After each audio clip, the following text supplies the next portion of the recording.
Hi, this is Tiga. You're listening to James Hyman on The Rinse. I am still here with Mr. T, not the A-Team icon, of course, but another 80s styled icon, Tiga.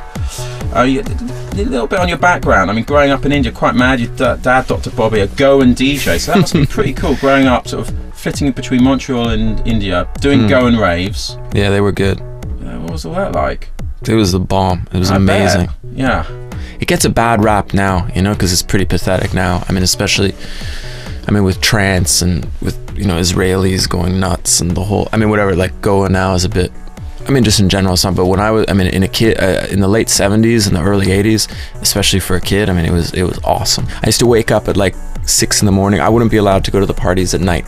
So my mom would let me wake up around, I was like 11 or I'd wake up at 6. I get on my bicycle with a few friends and a flashlight, and you just, you'd get to the location and it'd just be like, just people going for it, Brilliant. People painting cows and someone jumping off a cliff, and it was awesome. So and cool. we would dance anyway.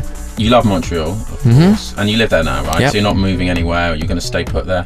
I think so. If I was going to move, I would have moved by now. And where would you move to if you were going to move? New York or London? Definitely not New York. Yeah. I'd never live in the States. London, I don't know. London, I have a bit of it's like a bit love-hate with it. I think it's tricky. It's a bit of a tough place to live, I think.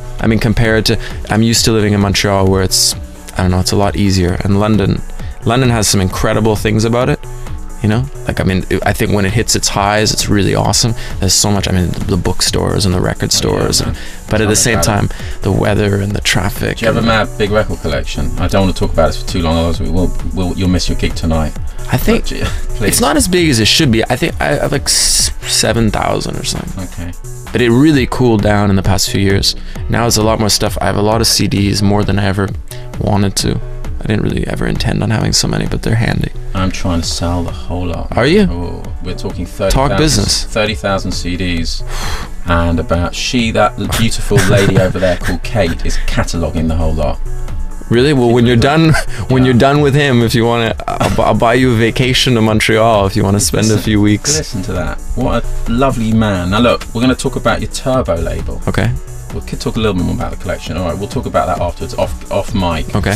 But your Turbo label, you've had 20 albums on there. I know. On there. Prolific as well. I don't know how that happened. Tell us a little bit about the label and what's happening with it. It started before I was making any records myself, so it was kind of an offshoot. It started as an offshoot of the nightclub.